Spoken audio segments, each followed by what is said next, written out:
You're listening to Beast Over Burden, powered by Barbell Logic. We're Nikki and Andrew, your personal professional coaches. We help you take control of your fitness through hard but doable training and nutrition practices that fit your busy life. Build a stronger, healthier version of yourself with lifelong habits. All right, welcome to Beast Over Burden, powered by Barbell Logic. Nikki Sims here with the other host of the show, Andrew Jackson. Hello. Welcome back. We've been talking about how great it is to have a plan, have a baseline, what that looks like, actionable, like the behaviors behind having a baseline. But whenever you start making behavior changes and want to start doing things differently, there are going to be some challenges because it's likely your circumstances haven't changed, but you are trying to change how you're behaving in those same circumstances. So you're going to run into some moments where it's going to be maybe a bit challenging to do what you want to do. And there are also going to be some times where, and I am feeling this really big right now, you've been doing all the things and you have gotten nothing in return. Yeah, when thinking about preparing for this episode, I thought that the best thing we could probably do is interview you on January 2025 challenges while feeling like you've been physically free and able to manage your nutrition for the last year. You know, there was a lot of wins, a lot of fun, and came into 2025 with some caloric momentum, if you will. That's a fun way to put it. And you shifted into your normal baseline strategy, basically identical to last year with maybe a few hundred more calories based on lessons learned from last year. And my impression is things aren't quite going the way you want them to go yet. Is that fair? Yes.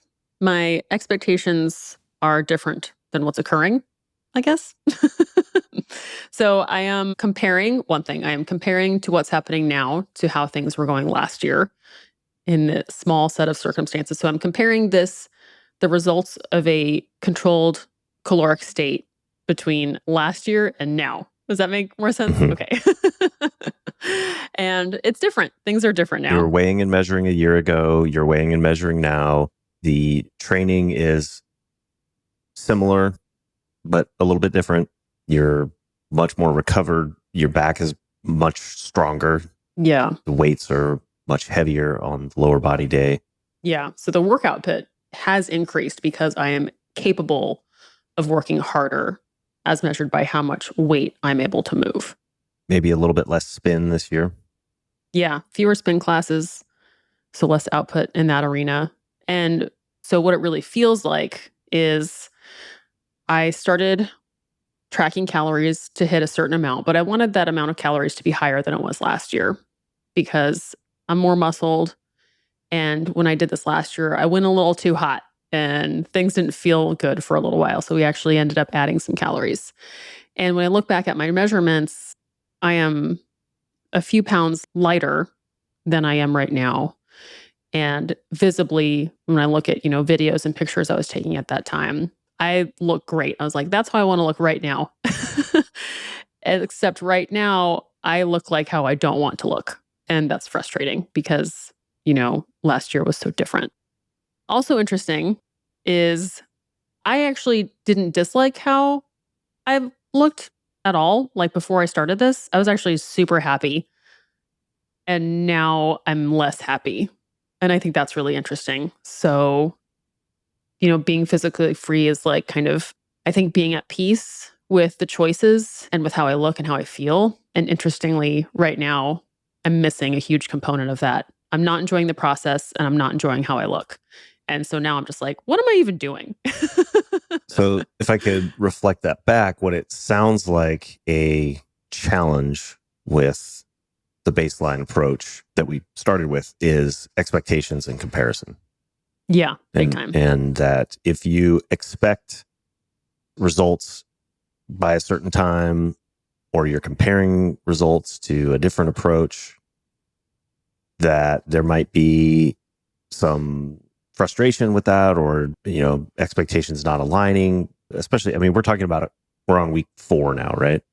Yeah, I guess so. Yeah, it's really not that long. So there's like a time element to it that is also part of managing expectations. Big That's time. a challenge. Yeah. And I know when I say these things aloud, it's very clear that my actions, behaviors, my numbers in terms of the food that I'm eating, they are moving me where I want to go. That's all on paper great. But the expectation gap is where I've created this opportunity for disappointment. So the struggle, and I think what is likely something a lot of other people will feel, is you work really hard and you feel like you're giving up a lot and you haven't realized any of it yet. Yet is the big word. Yeah, I think that's something I've experienced as well. Although at this point, having gone through this multiple iterations several times, what was interesting, I can't remember if we talked about this previously, but I have more empathy for that challenge now indirectly because having done it 4 or 5, half a dozen times now, I have confidence in this state of feeling uncomfortable with the fact that my actions are starting to change, are directionally correct, but the body lags the actions by weeks, if not months.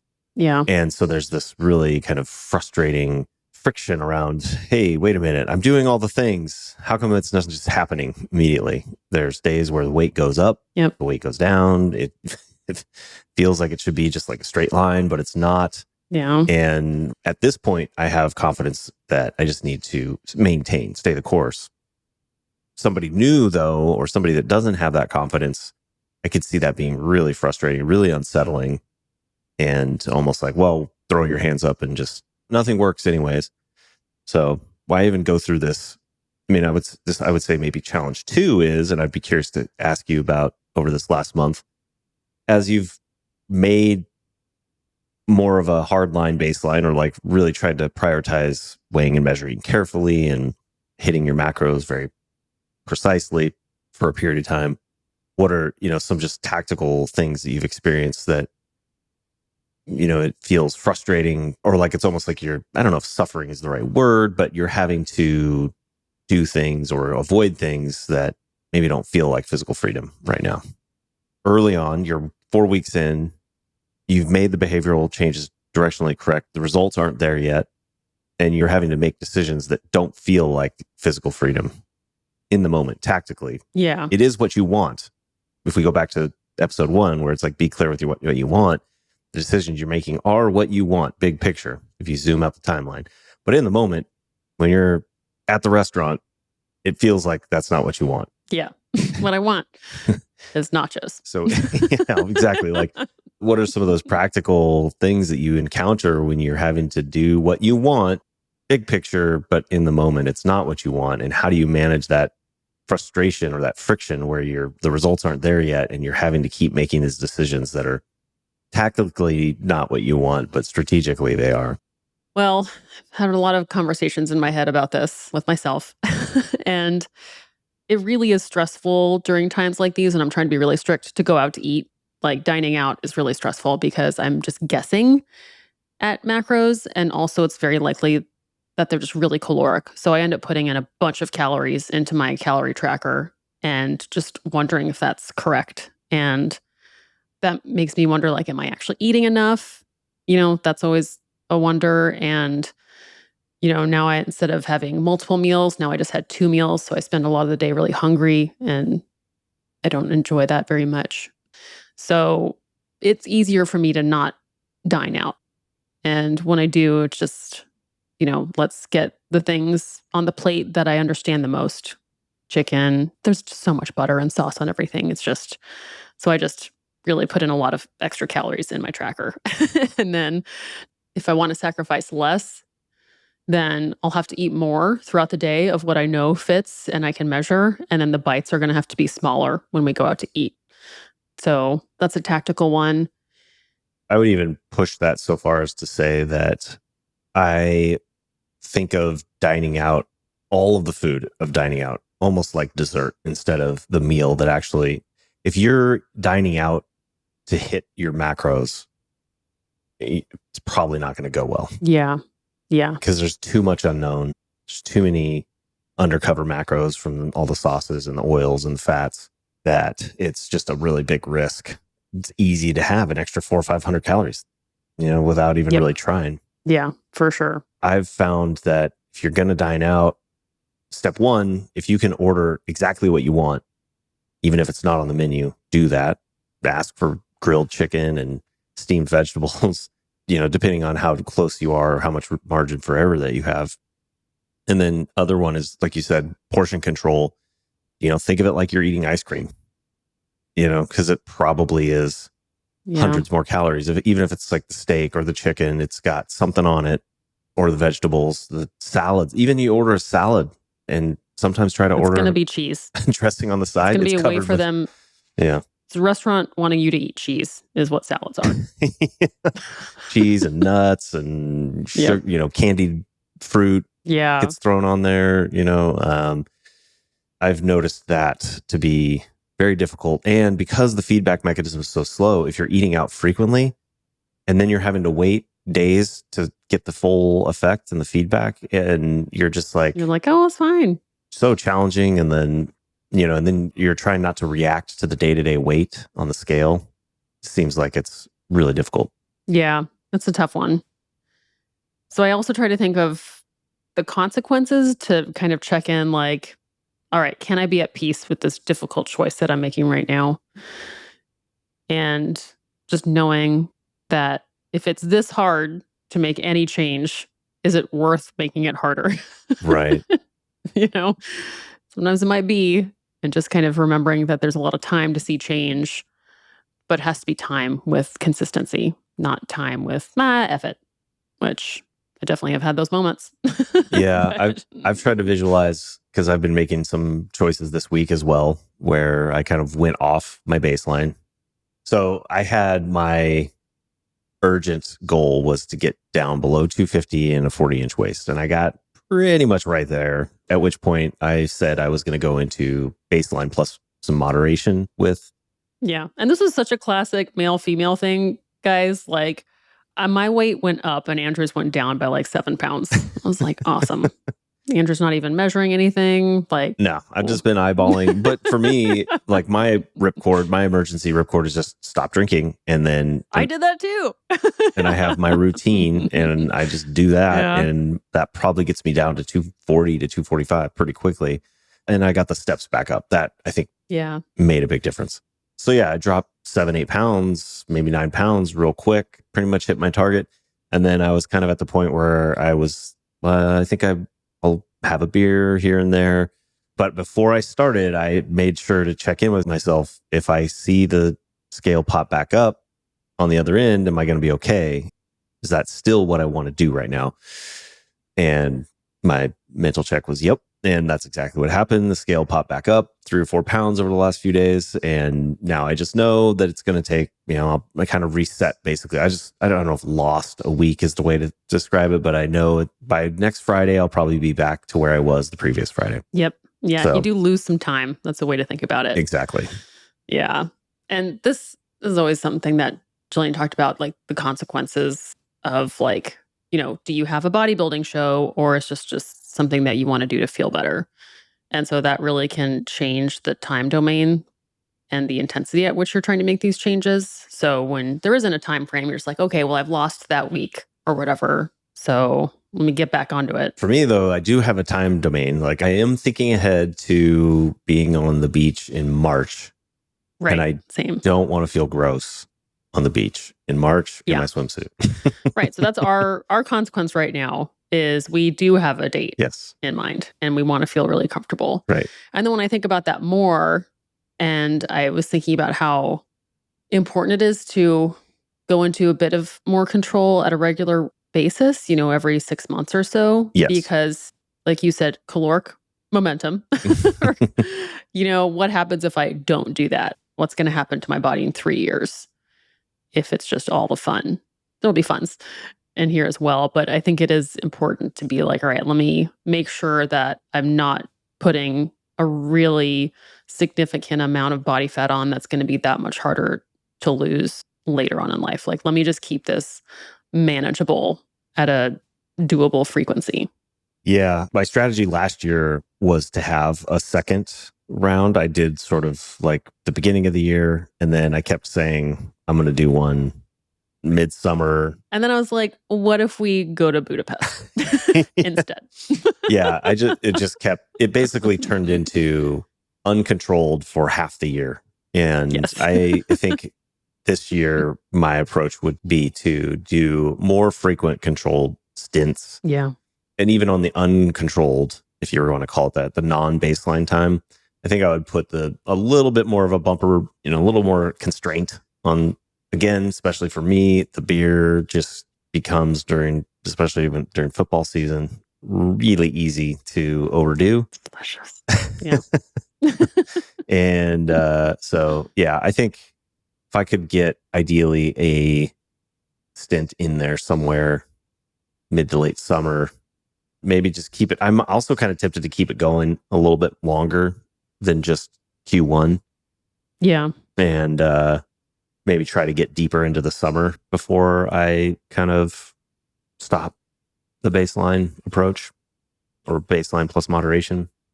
Yeah. I've seen that too. Yeah. Going back to like, where our conversation started was like the struggles of this is thinking about the time domains like that, I think are really helpful, and being realistic with what it looks like on the schedule and how you can plan to set yourself up for more success is knowing that it can be worth it now, will be worth it in a different way. There's an end in sight. You can start to open things up a little bit more, but it's so hard in the moment when it does feel like none of the trade-offs are worth it. But there is time that has to occur. And that's the one thing that it kind of gets me through a lot of this is it's not working yet. Let's get through today. like, Yeah. like more time has to occur. Understanding that measurements they're not going to be, like you said, they're not going to be linear. Mine are going to go up and down very frequently. Visually, that can be tough too, just based on like bloating, whatever outfit I'm wearing, you know? So I don't know. It takes a lot of celebrating how good what I would call a successful day feels. Like, all right, this day is a win. Like I was able to control everything I wanted to control. I felt fed, was able to train. That feels like a good day. Yeah. It's really interesting, when we're talking about challenges with nutrition, most of what we've been talking about are around mindset and managing your habits and behaviors in circumstances that make it difficult to do what you said you wanted to do at some point that put you on this path. Yeah. And so the strategies that we're talking about are building and reinforcing habits that are in alignment with what you want, and using time, using your brain's ability to manipulate time to either pull things into the present, push things out into the future, widen your horizon sometimes, and other times, like you said, narrow it down to what can I do and control today, while also stepping back and zooming out to say, what am I really trying to do in the long run, or what do I really want in the long run? You're kind of playing combination of a lot of mind games, if you will, to manipulate your perspective or to help you maintain the perspective that's in alignment with what you want, so that you can reinforce habits that'll get you there eventually. Yeah. While not, I guess one of the things I also want to pull the thread a little bit on is, what are there things that you do when that voice starts popping up, which I think is very common. I see it and hear it from my clients all the time. There's a lot of shoulding. There's a lot of shooting on oneself and negative kind of self-talk. It's almost like beating yourself up kind of talk. Like, how do you deal with that inner roommate? That's, for some reason, our mental roommates are very critical people. It seems like in this world. Do you have any tips to deal with that component of it? It's hard. Like the way it comes up for me is I talked about feeling really frustrated that things haven't worked yet. So I start to distrust the process a little bit. And so then it really helps like to talk about you and to talk with my coach. Like, are we sure I'm doing what I need to be doing? Let me just, hear it again because it's not working when I say it to myself. Like, let me hear another voice remind me that the scale's not linear, measurements aren't linear. One day at a time, we need more time. These will make changes. Remember, you had, 4 months of momentum in this way and just this amount of time in momentum another way. So talking to someone, I find that to be really helpful, to be like a voice of reason. Yeah, your coach seems to have been a huge part of your strategy, Yeah, like big time. being able to talk to her, get her input. And then it comes up for me as feeling embarrassed. Like it's amazing how quickly I was able to switch from being love it, love everything about me, everything's awesome. And then in like a couple days being completely embarrassed about how I was looking. And I thought that was really interesting. And it was helpful for me to look back on all the things that contributed to how I was looking. And there was a lot of joy in there. So, like, my deadlift going up really, really high. That's been great. Like, training has been awesome. And it looks like I built more muscle on my legs. Like, that's really important. That couldn't have happened. Yep. All the really fun traveling and holidays we celebrated, like, that was all completely worth it. So, Yeah. going back and being like, that was all 100% worth it. Like, I no longer feel shame about any of those things. And because it's, for me, there are a couple parts of my body I will only see those parts. I will only see it. And it definitely takes some like real mental energy to look at other things and start to see more appreciation for what brought me to wherever I am now and kind of pull my attention away from being like nitpicky and negative. Yeah. So going from like looking back and being appreciative, I find to be really helpful. You, as a woman, also have, from at least from my perspective, a huge variable also within this time frame that we're talking about Oh of my just God. 4 weeks, Yeah. where you It really is four girls for the price of one. Like, you so, you yeah. really can't compare. You got to go. Well, what was 4 weeks ago like? 2 months ago, 1 month ago. You Yeah. can't compare Yeah. last week to this week. Yeah. It's just a huge, with the hormonal cycle change over the course of a Yeah. month, you really do have to wait almost 2 to 3 months before you have legit signal through all that noise, Yeah. like of what things are actually happening. It definitely takes time. You're going to come into a phase over the next couple of weeks, maybe, where all of a sudden visible abs just start popping out because they always do, on certain weeks of the cycle. Yeah, that's true. Just hard, man.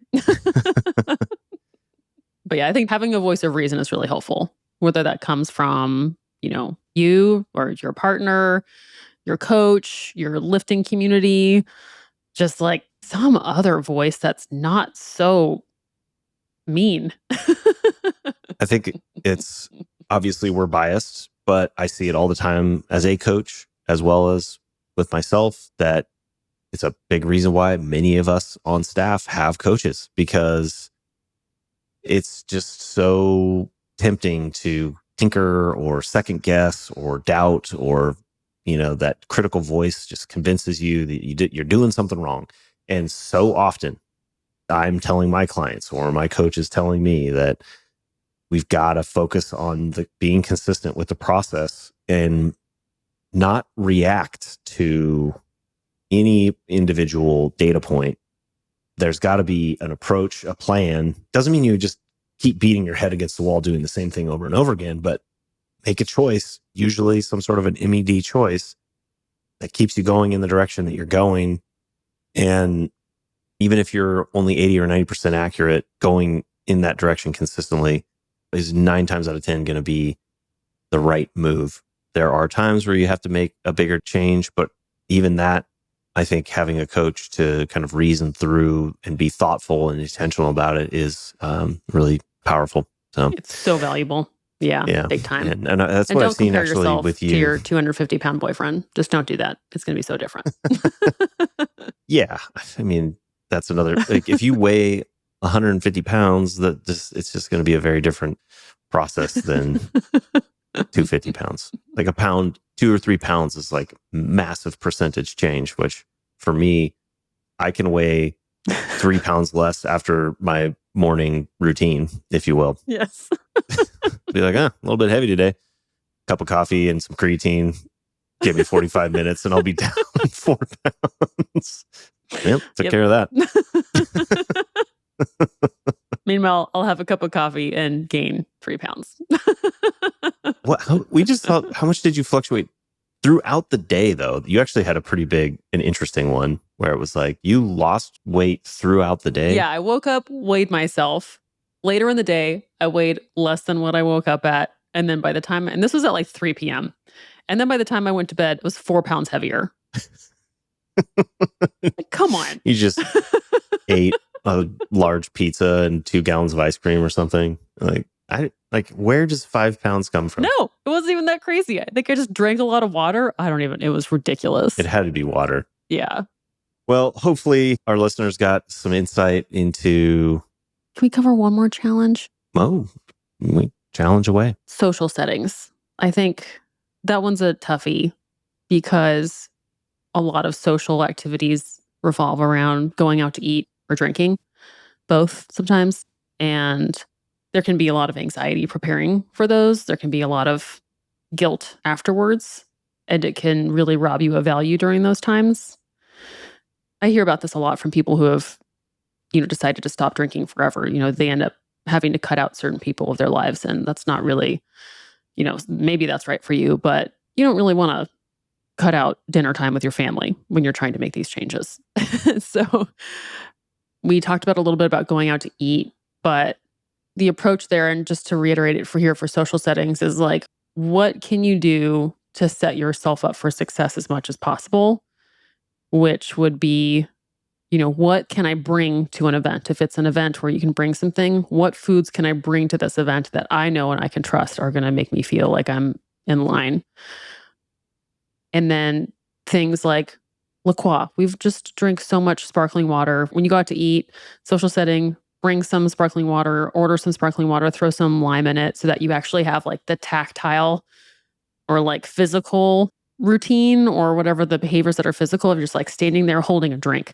Like it even feels weird when you don't have anything in your hands. That's like one little thing. Staying hydrated is really big. Like if you show up to an event and you're hungry and thirsty, you're going to have a harder time making decisions that you would feel good about making. So kind of preparing to go somewhere fed and hydrated, or have gone through the conversations in your head or the choices you're going to make based on what you see. Just like give yourself some imaginary practice reps of, well, this is the thing I'm going to say when someone asks me, oh, why are you not drinking? Oh, why are you not having ice cream? Like, you look great, blah, blah, blah, like all these things. Like, imagine what you want to say during those times so that you don't feel like the pressure of the moment or embarrassed all of a sudden. Yeah, I like that. Visualizing. Yeah. It's like just like playing a sport or preparing for a game. Visualize the environment you're going to be in. Decide how you want to handle those before you go in there. And then I would add, say it out loud to somebody you respect, because then you're going to feel accountable to actually doing it.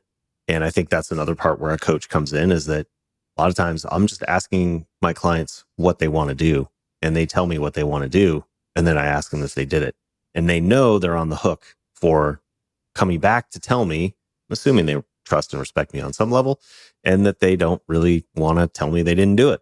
They didn't do the thing that they didn't want to do, because humans want to have integrity with their identity, how they perceive themselves. So if you say that you're going to do something, it does not feel good when you don't do it. Yeah. There's all kinds of psychology around that being also a challenge. Even if you do say it, it's just adds a little bit of a hurdle. And then I think you also hit the nail on the head. Being fed and hydrated before you go to the event or before you go to whatever the circumstances are, so that whatever you do consume, it's not coming from a place of meeting your hunger needs or your macros even. Like I said earlier, I like to think of it as like a dessert or like a small snack. And again, at 240, 250 pounds, I can get away with a lot more. But generally speaking, if I go to like a Super Bowl party, which we're going to be coming up on, and I've done this in the past, I made sure that I hit particularly my protein macros and my calorie number with some buffer before I went to the party. And then if I had a wing or a dip plate kind of thing, I would just like nibble and just control the portions. Yeah. And you would imagine there's something I would do. Take time between all that. Like, oh, I just had several bites of food. What's going to happen if I wait, 10 minutes before I go in again? Well, when I go in not hungry and I'm not eating because I'm like trying to get my food in, or like I'm not eating a meal, I can carry around a plate with a slice of pizza, a wing, dips and veggies. Like that could last the whole game if you're not just going into inhale pizza mode, which is what I would do in the past. If I showed up to a Super Bowl party hungry, I'll eat like 6, 7, 8 slices of pizza. Could not wait to eat all of the chips. Yeah. 3, 4 beers, all the chips. And I'm in that like consume mode. And instead of just like enjoying, what I really liked about going fed and hydrated is then I actually get to enjoy the flavor actually even more. Like I really enjoy the pizza, I really enjoy the wing, but I, don't get an extra 3,000 calories without even batting an eye. Yeah. Also, just a tip, the Quest chips, we just found out the taco ones are actually really freaking good. And it's crazy good. It's like pretty high protein. I don't know how they did that, but just wanted to plug the Quest chips. If you need a crunchy snack, really good. I'm surprised that I'm doing this. I don't remember them tasting good, which is why I stopped eating them like 3 years ago. Shockingly high protein, and just prepare your wallet for it because it's $10 a bag. Oh, that's right. Yeah. Or $11 once you put in the sales tax. Shameful. Yeah. So. Okay. Anyway, you got this. If you're in the middle of it right now, you can do it.